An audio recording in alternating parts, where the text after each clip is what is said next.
Bueno, unidad número 7, que tendría que haber entrado en el primer parcial, pero no llegamos a darla, así que va a entrar para el segundo.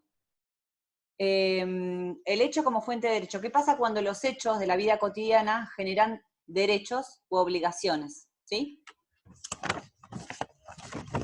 El hecho es un suceso que produce una modificación en el mundo físico o en el mundo social. Es un suceso que ocurre dentro de la percepción, ¿sí? Dentro de nuestras percepciones. Pero los que a nosotros nos importan son los hechos jurídicos. O sea, los hechos que van a generar una modificación en el orden jurídico. Van a generar el nacimiento o la extinción de derechos u obligaciones. Los hechos jurídicos. Hay hechos, o sea, sucesos simples, naturales, que no producen ninguna alteración en el orden jurídico, por ejemplo, la puesta del sol, una tormenta, no generan ninguna modificación en el orden jurídico, y los hechos jurídicos sí, son susceptibles de generar la adquisición, la modificación, la transferencia o la extinción de derechos u obligaciones. Esos son los que nos importan a nosotros, los hechos jurídicos. Los hechos jurídicos, bueno, lo van a ver al revés. Esa es la macana, lo van a ver al revés. A ver. Los hechos jurídicos pueden ser externos, está en el apunte igual. Externos, que son los que provienen de la naturaleza, ¿sí? Entonces me van a decir, pero me acabaste de decir que los hechos simples naturales, por ejemplo, una puesta del sol o una caída de una tormenta, no importa porque no generan ninguna alteración en el orden jurídico. Pero hay algunos que provienen de la naturaleza que sí. Por ejemplo, si yo soy dueña de un campo, soy ingeniera agrónoma, hay una tormenta de granizo y yo contraté una póliza, ¿sí?, que me cubre en caso de que haya un daño en la cosecha. En ese caso, se va a generar un derecho a raíz de una tormenta de granizo, que es un hecho natural, ¿sí?, un hecho externo que proviene de la naturaleza, se va a generar mi derecho a reclamar al seguro, ¿sí?, si está incluido en la póliza, el daño, o sea, una indemnización por los daños y perjuicios generados en la cosecha, y la obligación por parte de la compañía de seguros de indemnizarme. Entonces, en ese caso, es un hecho jurídico externo que sí produce una alteración en el orden jurídico. Y después están los hechos jurídicos humanos, ¿sí?, que son los que provienen de las personas, que pueden ser voluntarios, involuntarios.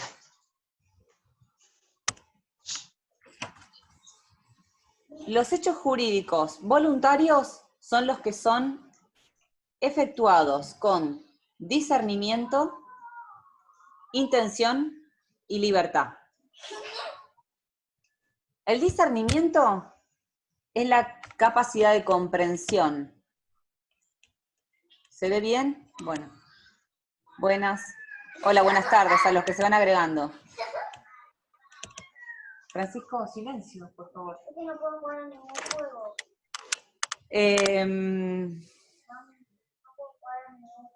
Bueno. Los hechos jurídicos voluntarios son ejecutados con discernimiento, intención y libertad. El discernimiento es discernir, ¿sí? Baja el volumen, Francisco, por favor. Discernir es comprender lo que se está haciendo. Es la capacidad de comprensión de lo que estoy haciendo, ¿sí? La intención es el propósito de llevarlo a cabo, y la libertad es actuar con libertad, o sea, sin ningún tipo de coacción externa, ¿sí?, sin que nadie me obligue o me impida a realizar un acto. Eso es el discernimiento, la intención y libertad, son los tres componentes del consentimiento, y si no están afectados, no están viciados, hacen que el acto jurídico sea voluntario. Cuando uno de estos tres elementos está viciado, el acto jurídico es involuntario, ¿sí? Y por lo tanto, si el acto jurídico es involuntario, no tiene validez. ¿Cuándo no va a tener validez? Cuando una de las dos partes, la parte que quiere que ese acto jurídico no sea válido, se anule. Ahora les voy a dar ejemplos y van a ir entendiendo. Por ejemplo, En la vida cotidiana constantemente se realizan hechos jurídicos que tienen, que van a producir alteraciones en el orden jurídico y van a generar obligaciones y derechos. Supongan que yo salgo en el auto, choco a una persona, bueno, ahí se va a generar mi obligación de indemnizar a esa persona, para eso contrato un seguro, ¿sí? Entonces yo soy solidariamente responsable, yo como dueña, titular, registral del auto y conductora, porque podría ser otra persona la que esté conduciendo, en este caso soy yo, la que conducí, la titular, soy solidariamente responsable junto con la compañía de seguros, que en definitiva para eso contrato el seguro y es quien va a poner el dinero, pero hay gente que no contrata compañía de seguros y es sola responsable, van a ser mi obligación de indemnizar a esa persona que yo choqué y se va a generar el derecho de la otra persona a reclamarme una indemnización por daños y perjuicios. Entonces ahí hay un hecho jurídico humano, ¿sí? Voluntario, que va a generar derechos y obligaciones. Después, los hechos jurídicos voluntarios pueden ser lícitos cuando son, digamos, están permitidos por la ley, o ilícitos cuando están prohibidos por la ley. Hechos jurídicos lícitos cuando están permitidos por la ley,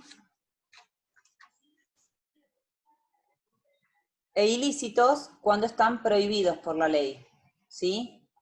Por ejemplo, si yo pongo en marcha una agencia de juego clandestino, es en contra de la ley, es ilícito, ¿sí? El objeto. Entonces, ahí hay un hecho jurídico voluntario, pero es ilícito, porque es contrario a la ley. Y después están los hechos jurídicos voluntarios sin finalidad jurídica, por ejemplo, si yo le presto los apuntes, estudio ingeniería y le presto los apuntes a mi compañera. No puedo jugar a ningún Bueno, juego. anda a mirar tele, por favor. No tiene ningún tipo de finalidad jurídica y están los actos jurídicos, que son para establecer relaciones jurídicas entre partes. Los actos jurídicos entonces son los hechos jurídicos voluntarios lícitos que tienen por fin establecer entre las personas relaciones jurídicas, ¿sí? Ejemplos típicos son un contrato, el matrimonio, un testamento, esos son actos jurídicos.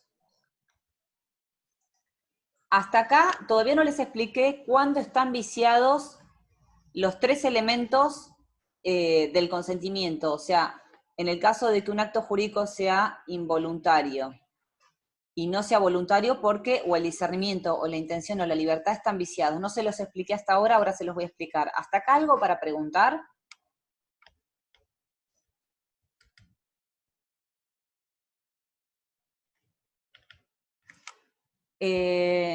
Chicos, lo que sean quejas con respecto al parcial, si quieren me las hacen a mí por mail.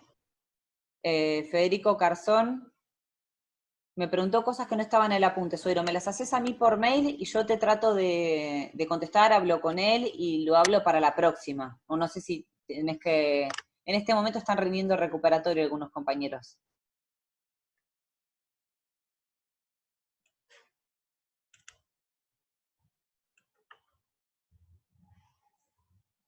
Matías Di Mauro. El hecho del choque sería voluntario porque hay discernimiento, o sea, a ver, estamos confundiendo las cosas. Es un accidente, no es que yo quise chocar, ¿sí? Estamos confundiendo las cosas, no es que yo a propósito choqué, yo choqué sin querer, pero estaba voluntariamente manejando, tenía discernimiento, estaba, digamos, manejando, choqué sin querer, no importa, pero es un acto jurídico voluntario. Nadie me puso un revólver en la cabeza y me dijo, choca a esta persona. O sea, actué con libertad, yo estaba conduciendo, tenía intención de hacerlo, o sea, tenía el propósito de hacerlo, y tenía discernimiento, o sea, no estaba alcoholizada, por ejemplo. O sea, hay discernimiento, intención y libertad. Que después haya chocado a una persona es otra cosa distinta. Disculpen, ya lo acepto.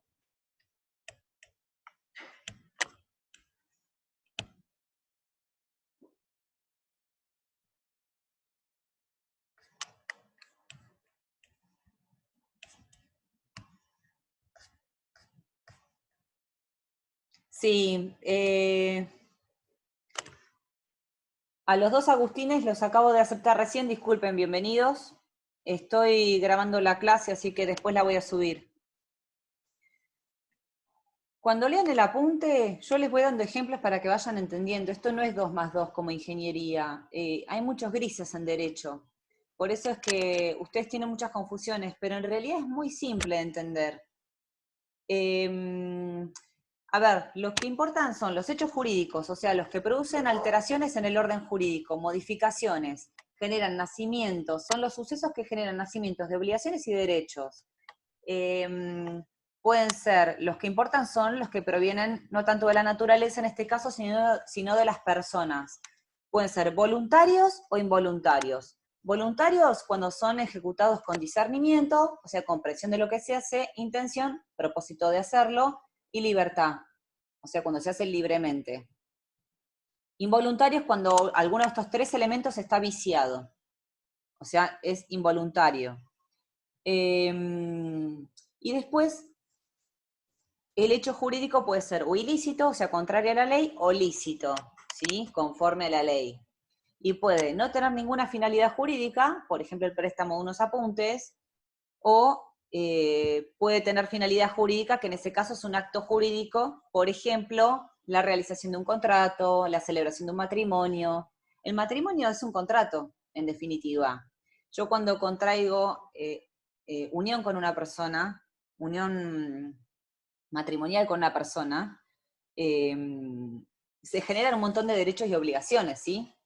El débito conyugal es una obligación, los alimentos son obligaciones en un matrimonio, por eso existe el matrimonio, ¿sí? Todos los bienes que se adquieren cuando uno contrae matrimonio son gananciales, entonces es como un contrato. Eso es un acto jurídico, es un ejemplo de un acto jurídico. Ahora, ¿en qué casos el acto jurídico es involuntario? Cuando está viciado el discernimiento de una persona, o sea, cuando la persona no entendía lo que estaba haciendo, cuando no discernía lo que estaba haciendo, el acto jurídico está viciado por error. El error es el falso conocimiento que se tiene de algo. Por ejemplo, yo tengo una empresa que se llama Baum, que ustedes la conocerán, es una empresa que fabrica sueros, ¿verdad? Que contrata muchos pasantes y se hacen bastantes PPS ahí en ingeniería de Baum, que está en Batán. Y entonces necesito contratar un ingeniero químico. Yo soy la dueña de la empresa, ¿no? Necesito contratar un ingeniero químico. Viene una persona y yo erróneamente entiendo que es ingeniero químico, pero en realidad es un ingeniero industrial. Entonces yo incurro en un error esencial porque era indispensable para mí contratar un ingeniero químico. Entonces yo lo contrato, ¿sí? Hay un contrato laboral. Yo después me entero que ese ingeniero es un ingeniero industrial y que no sabe cómo hacer las soluciones fisiológicas o el suero. Y bueno, entonces quiero anular ese contrato para no tener que despedirlo, porque si yo lo despido, tengo que indemnizarlo, ¿bien? Entonces yo quiero hacer como si el contrato nunca hubiera existido.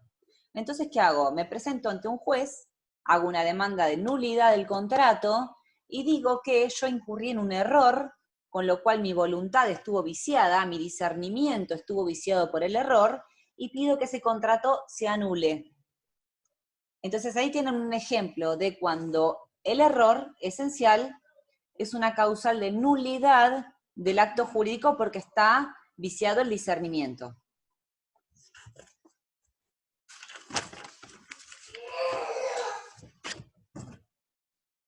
Ahora, el error para que anule el acto tiene que ser esencial. ¿Qué significa esto? Que recaiga sobre la naturaleza del acto. Por ejemplo, yo pienso que estoy comprando una casa y en realidad no la estoy comprando, la estoy alquilando. Hay un error esencial sobre la naturaleza de un acto. Es esencial cuando recae sobre un bien o un hecho diverso, ¿sí? Por ejemplo, yo quería comprar un departamento que tuviera 2 habitaciones y en realidad estoy comprando un departamento que tiene una habitación.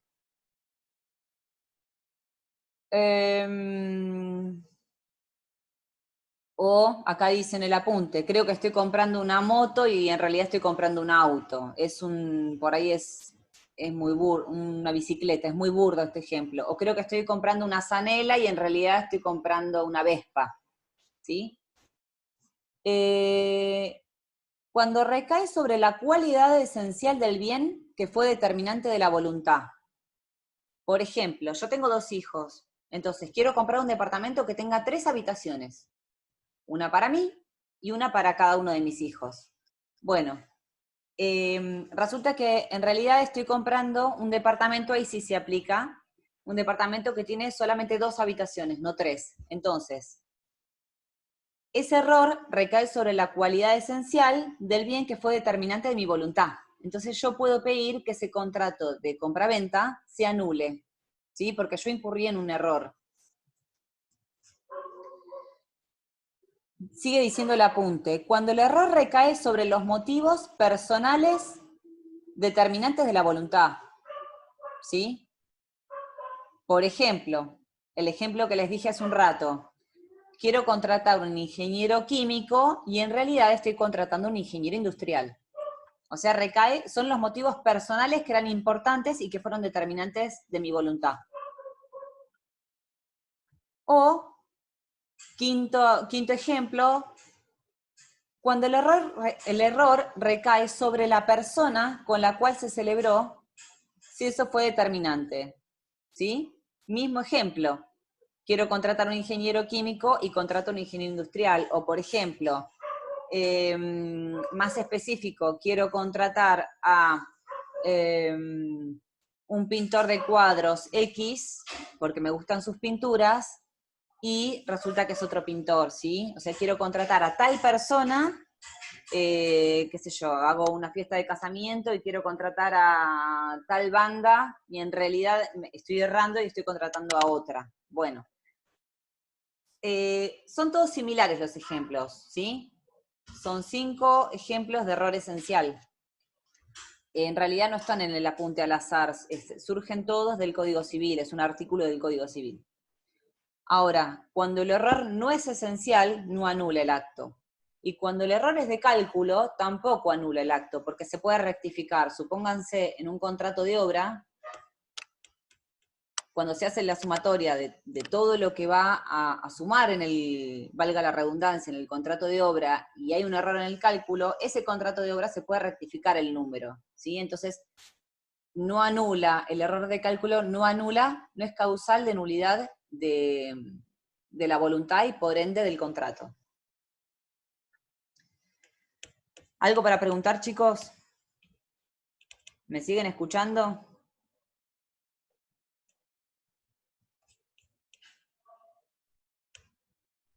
Bien.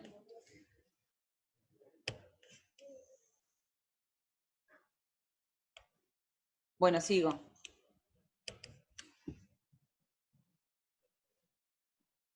La intención, o sea, el propósito de llevar a cabo un acto jurídico, la intención que yo tengo puede estar viciada por el dolo.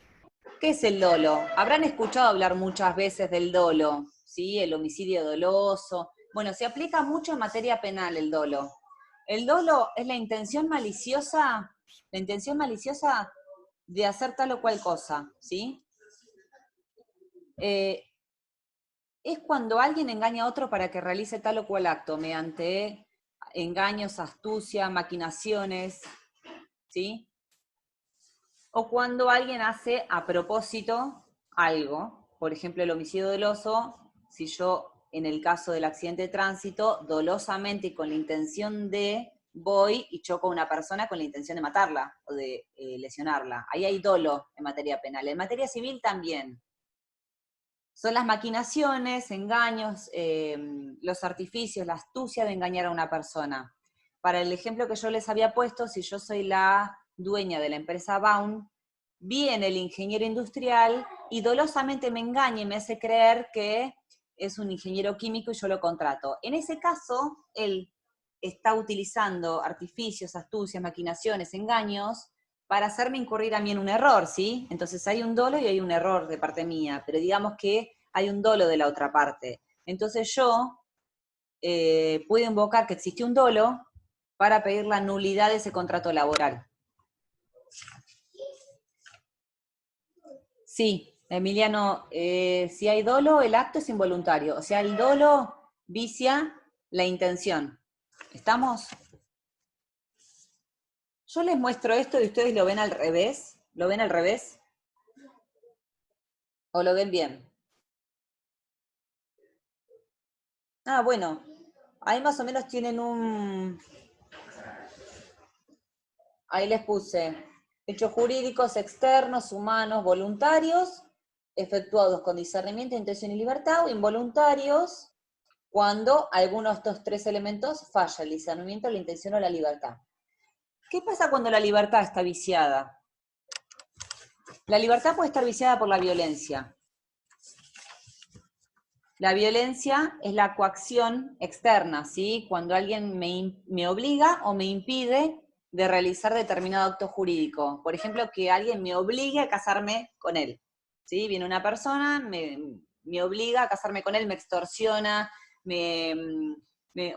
a ver, que me pone un revólver en la cabeza, pero me extorsiona para que contraiga matrimonio. Yo después puedo pedir la nulidad de ese matrimonio, que es un acto jurídico. ¿Por qué? Porque no hubo libertad de mi parte, ¿sí? En contraer matrimonio. Entonces, me dirán, y a ver, profe, ¿por qué no te divorcias? No, porque es distinto, porque si yo me divorcio, primero que tengo que pagar un divorcio, ¿no? Que es bastante caro, realizar un divorcio, pero al margen de eso, yo no quiero ser divorciada después. Entonces, voy a hacer como que ese matrimonio nunca existió, el acto se puede anular, porque hubo una coacción externa, hubo una intimidación, amenazas de otra parte que hicieron que yo contraiga matrimonio cuando no quería hacerlo. Entonces, ese acto jurídico matrimonio puede ser anulado. Aparte, porque yo, por ejemplo, desde que contraje matrimonio, ahora te cuento, Marinucci, cómo se prueba. Desde que yo contraigo matrimonio, puedo haber adquirido algún bien que pasaría a ser ganancial. Pero ¿qué pasa? Si yo pido la nulidad de ese contrato, de ese matrimonio, ¿sí? De la celebración de ese matrimonio, es con fecha retroactiva. La nulidad va a ser a la fecha de que se contrajo matrimonio, como si nunca hubiera existido el acto jurídico. ¿Cómo se prueba? Se prueba. Testigos, fotografías, grabaciones, videos. Hoy por hoy hay un montón de herramientas para probar. Después voy a hablar de las pruebas de los actos jurídicos. Las pruebas más importantes son las pruebas escritas. Ahora vamos con eso, ya vamos con eso. Entonces, la libertad puede estar viciada, la libertad para ejercer un acto jurídico puede estar viciada por la violencia, que son las intimidaciones o amenazas que provengan de una de las partes o de un tercero. O sea, no solamente puede venir esa persona a obligarme a contraer matrimonio, sino que puede venir, por ejemplo, su padre a obligarme a contraer matrimonio con esa persona. Entonces sería un tercero. En cualquiera de los dos supuestos, el acto jurídico pasa a ser involuntario, porque hay un vicio en el consentimiento, un vicio en la libertad, ¿sí? Hasta ahora, ¿alguna pregunta para hacer?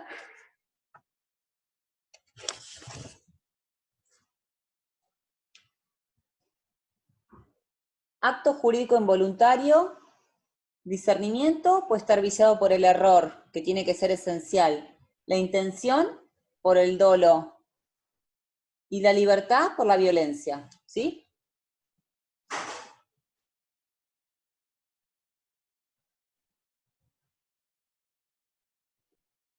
Bueno, Hasta acá estamos.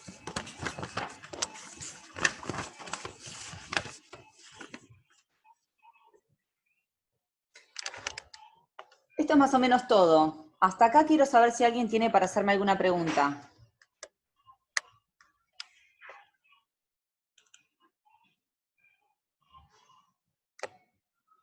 Un dolo incidental, que no sería dolo esencial.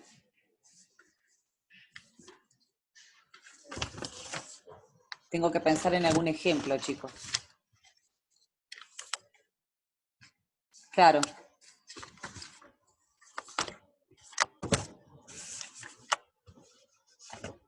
Yo justo no tengo esa parte. El dolo, acá. Dolo esencial. Acá está. Cuando no es determinante de la voluntad. Por ejemplo, en el caso de que les estaba dando de que venga alguien y me ponga un revólver en la cabeza para que me case con él, o me amenace de muerte, o me diga que le va a hacer daño a mi hijo, por ejemplo. En ese caso, y realmente sea determinante de mi voluntad, y a mí no me deje opción, porque es una persona con antecedentes penales, supongan, ¿sí? Bueno, en ese caso yo puedo pedir la nulidad del matrimonio. En el caso de que sea eh, una persona que no sea de peligrosidad, que me amenace, que me diga, che, casate conmigo porque si no te mato, o cosas que no sean realmente determinantes de la voluntad, que no sean amenazas trascendentales, en ese caso sería un dolo incidental, ¿sí? O, por ejemplo, un ejemplo un poquitito más aplicable a la ingeniería, en el caso de la empresa Baum, yo quiero contratar al ingeniero químico y el ingeniero químico me engaña diciéndome que tiene título pero no está matriculado. Y lo que dijimos en las unidades pasadas es que para realizar el ejercicio de la profesión hay que tener título y matrícula. Y yo le exijo que tenga matrícula, ¿sí? Pero yo no tomo los recaudos para verificar que esté matriculado o no. No tomo los recaudos. Entonces, en ese caso, hay dolo de parte de la otra parte porque me engañó diciéndome que era ingeniero químico y diciéndome que tenía título de ingeniero eh, y que estaba matriculado, pero yo no tomé los recaudos para verificar si realmente estaba matriculado o no. Entonces hay un dolo incidental, porque primero que no puedo alegar mi propia torpeza, ¿sí? Hay un principio del derecho que dice que no puedo alegar mi propia torpeza. Ahí la culpa fue mía. Es difícil que yo pueda anular ese contrato, salvo que realmente pueda demostrar que hubo un error, que sí lo verifiqué, pero que incurrí en error. Es un poquitito engorroso, pero incidental es cuando no es determinante de la voluntad. No sé, si pude darles un ejemplo que les sirva.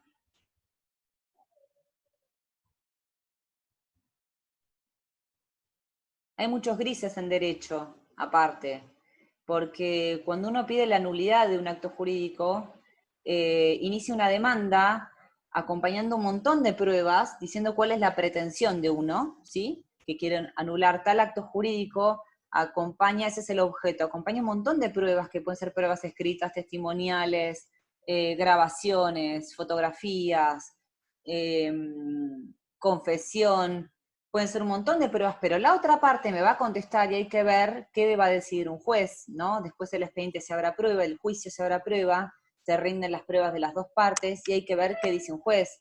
En el caso, por ejemplo, de que yo pida la nulidad de un contrato de trabajo, hay que ver que por ahí un juez decide que el contrato es válido, que no es nulo, ¿sí? Y en ese caso, entonces se va a producir un despido y yo lo voy a tener que indemnizar. Eh, por eso, es todo muy relativo y no es blanco-negro, hay un montón de grises.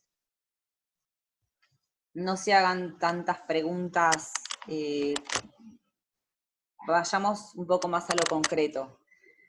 Las pruebas de los actos jurídicos,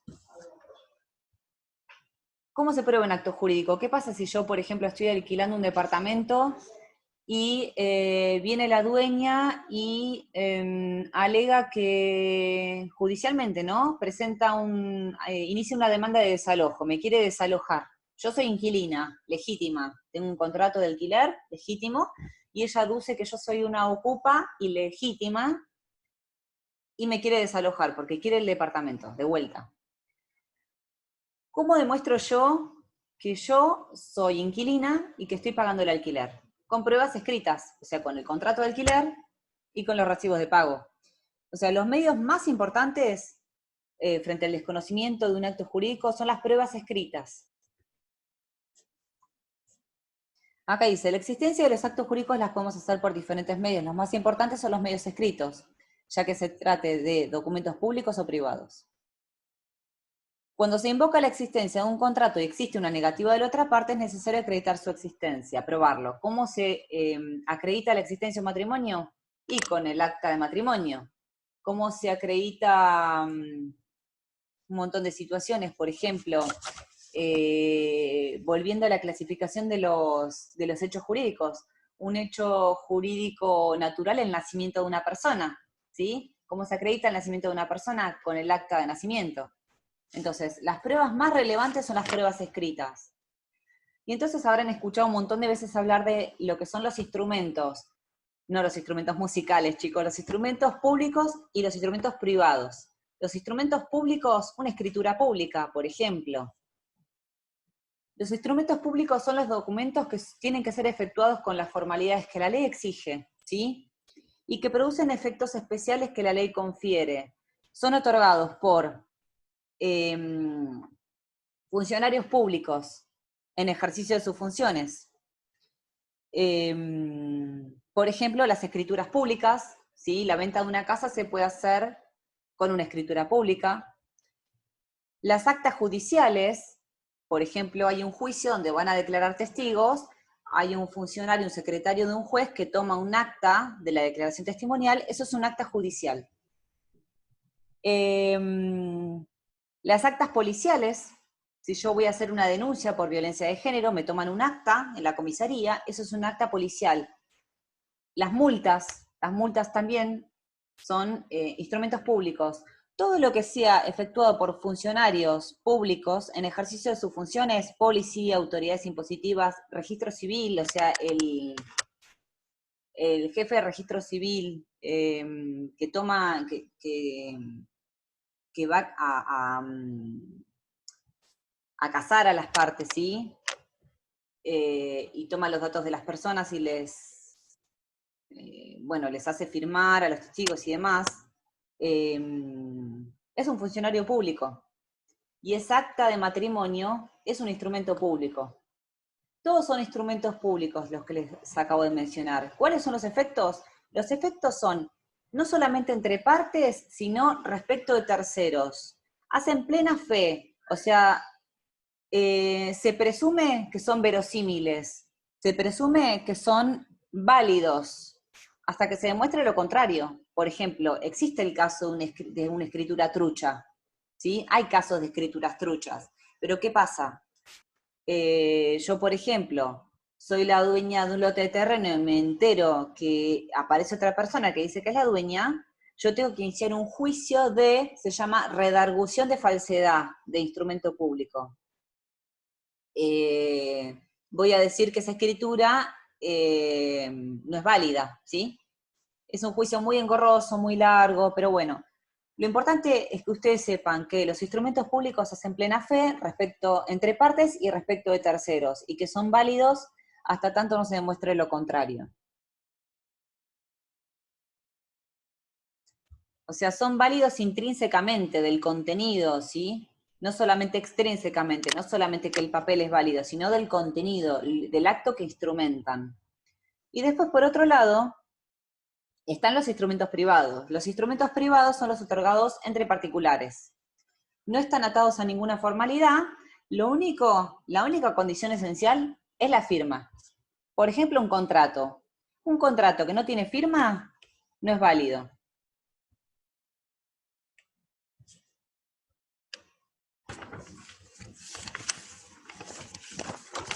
¿Hasta acá entienden? Contésteme con un sí. Gracias. ¿Van entendiendo? Bueno. Bueno, buenísimo. ¿Algo para preguntar de los instrumentos? Los instrumentos, digamos, estoy hablando de la prueba de los actos jurídicos. ¿Cómo se prueban? En eso estoy. Y ahora les voy a hablar de las modalidades de los actos jurídicos. ¿Qué son las modalidades de los actos jurídicos? Son modificaciones en los actos jurídicos que introduce o la ley o las partes.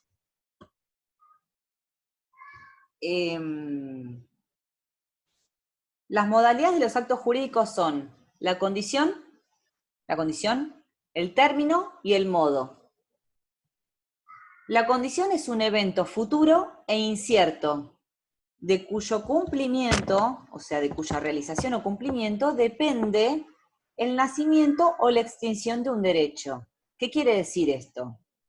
Por ejemplo, yo hago una escritura pública, voy a un escribano, soy dueña de una casa, voy a un escribano y vendo mi casa voy a elegir acá, a Rosario Web, le vendo mi casa, pero la escritura dice, la venta se va a producir cuando Rosario Web se reciba de ingeniera, ¿sí?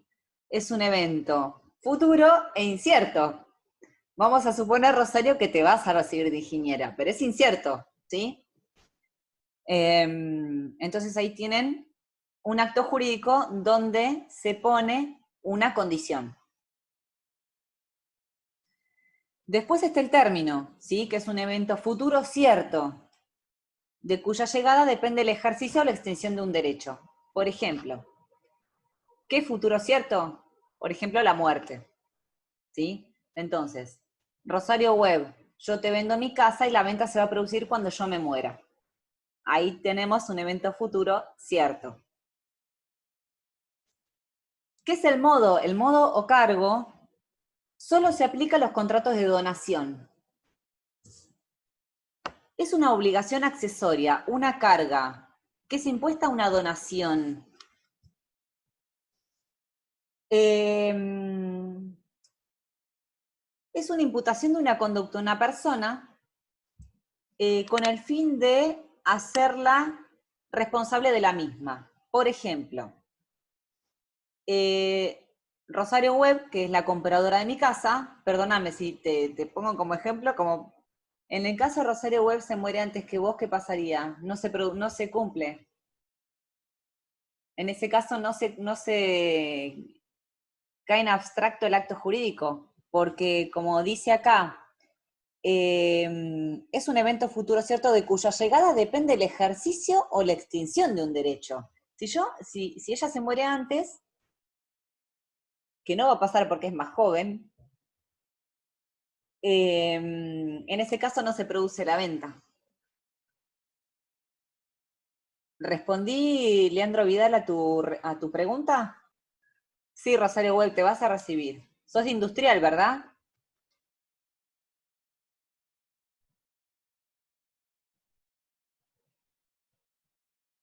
Yo estaba en el departamento de ingeniería industrial, era la secretaria, no sé si ustedes sabían.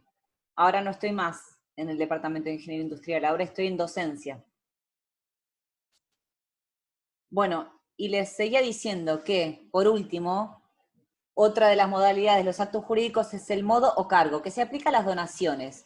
Es la imputación de una conducta a una persona con el objeto de hacerla responsable de la misma. Por ejemplo, es el cargo que asume Rosario Web, que compra mi casa, ella compra mi casa, pero asume como obligación construir un monumento, no sé, un monumento o eh, algo que yo le pida, ¿sí? Específicamente en la escritura. Eh, o yo le dono, porque en realidad no se aplica a la compra, se aplica a las donaciones. Yo le dono a Rosario Web mi casa, pero con el cargo de que ella construya un monumento de un pintor que me gusta a mí, por ejemplo. Bueno, las características de las modalidades de los actos jurídicos son que son expresas, o sea, no se presumen, tienen que estar expresamente en el acto jurídico y establecidas por las partes o por la ley.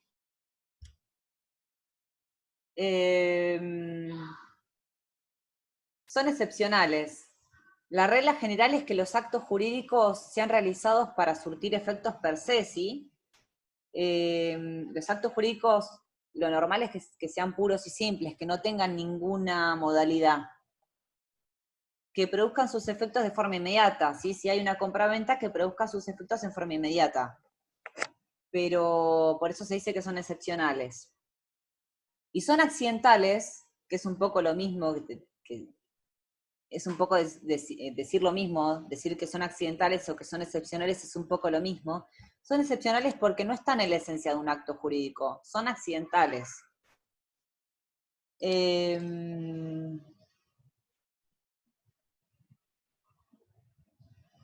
¿Algo para preguntar, chicos?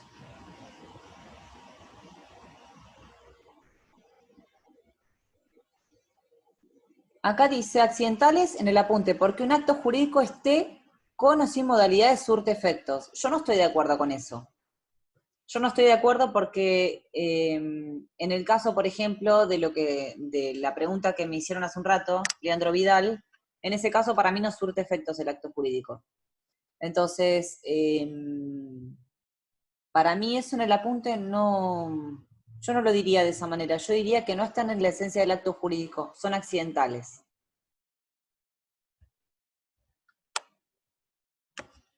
Pregunta Macarena Bullo. ¿En los instrumentos privados la firma se debe validar sí o sí mediante escribano? No, para nada. En muchos casos, muchos alquilarán departamento y muchas veces se certifica la firma frente a escribano público. Lo que hace el escribano es certificar la firma nada más, no el contenido del contrato, ¿sí? O sea, lo que hace es decir que tal persona es Macarena Bullo y que tal persona es Camila Flores. Certifica que la persona que está firmando es esa persona. Eso es la certificación de las firmas. ¿Para qué sirve? En realidad sirve para lo que es la ejecución de alquileres mucho. Por ejemplo, yo debo muchos meses de alquiler, ¿sí? Le estoy alquilando a Macarena, debo muchos meses de alquiler. Entonces Macarena me va a iniciar un juicio de ejecución de alquileres. Si la firma está certificada, se ahorra un paso, porque yo al contestar la demanda, para ganar tiempo y como una chicana procesal, puedo decir que esa firma no es mía, que, no sé, que no existe contrato, que yo no le debo nada, que yo no estoy alquilando ahí, yo ya me fui de ahí, no estoy más en el departamento, ¿sí? Puedo decir que yo nunca alquilé ahí, que yo no firmé eso. Entonces, si la firma está certificada, no puedo desconocer que yo soy la persona que le alquilé. Para eso es. ¿Algo más para preguntar?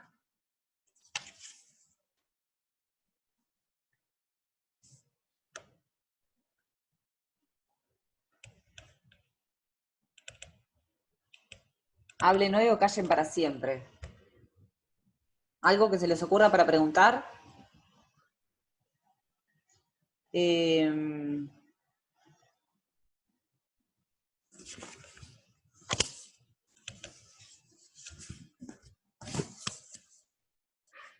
bueno, terminamos antes de los 40 minutos.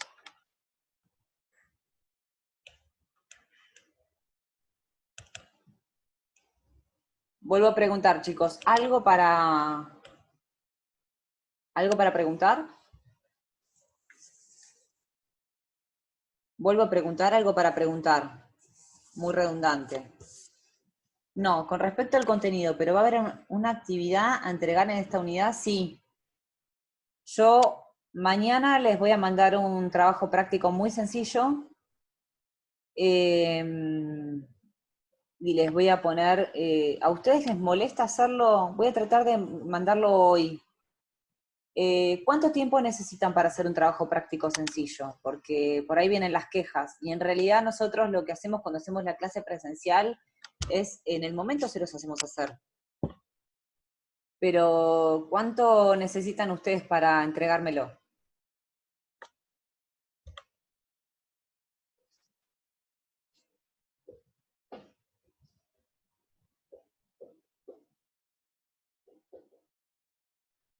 Bueno, les voy a dar 2 días, si les parece, para que me lo manden por mail y me hagan alguna pregunta que necesiten, ¿sí? Un día. Bueno,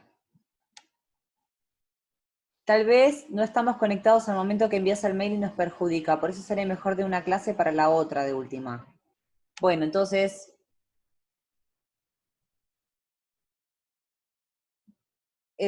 chicos, vamos a hacer una cosa, a ver si les parece, porque uno me dice un día, el otro me dice una semana,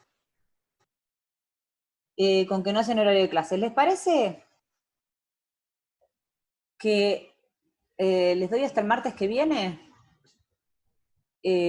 Para las 6 de la tarde para enviarlo, tienen 7 días. Es un montón. Yo lo que hago es, realmente hago un listado de todos los que lo van haciendo y eso yo se lo paso al titular y él lo toma en cuenta para el parcial. Pero la mayoría lo entregaron. Bueno, bueno, para el martes que viene. Es sencillo igual. Y aparte, es un poco, el derecho es un poco la interpretación de cada uno, porque por ahí me van a decir que existe dolo, error. La interpretación que haga cada uno está bien. Es lo mismo que hace el juez.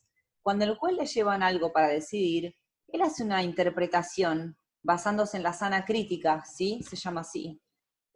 Basándose en lo que dice una parte, lo que dice la otra y las pruebas que le presentan. Y no es que es 2 más 2 4, es lo que él interpreta basándose en la ley y lo que él interpreta de las pruebas decide. Entonces, si yo les presento un caso, ustedes pueden también decir lo que a ustedes les parece. Si está bien argumentado y fundamentado, está bien. Bueno, listo. Creo que hasta acá llegué. Si no hay nada más para que me pregunten, yo me despido.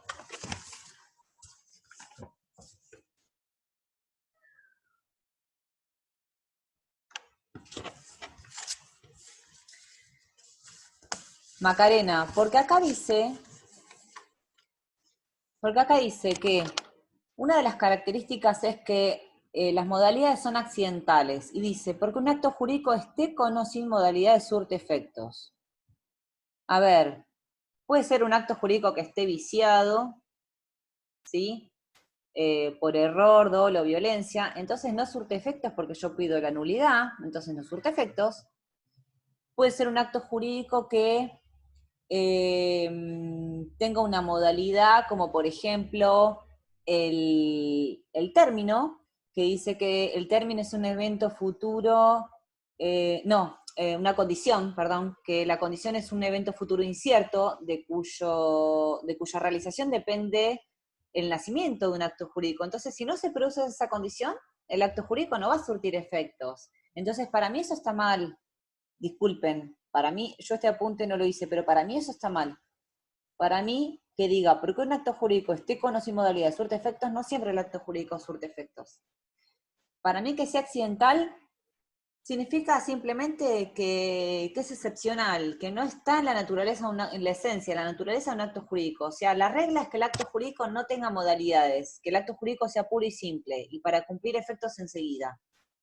La excepción es la modalidad. Por eso la modalidad es accidental, ¿sí?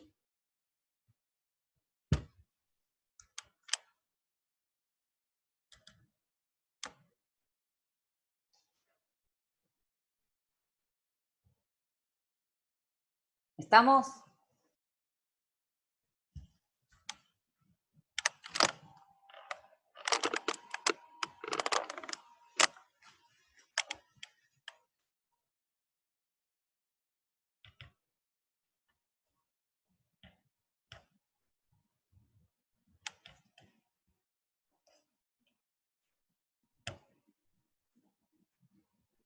Bueno, ok, gracias. Bueno, los despido, chicos, ¿eh? Voy a pausar voy a detener la grabación.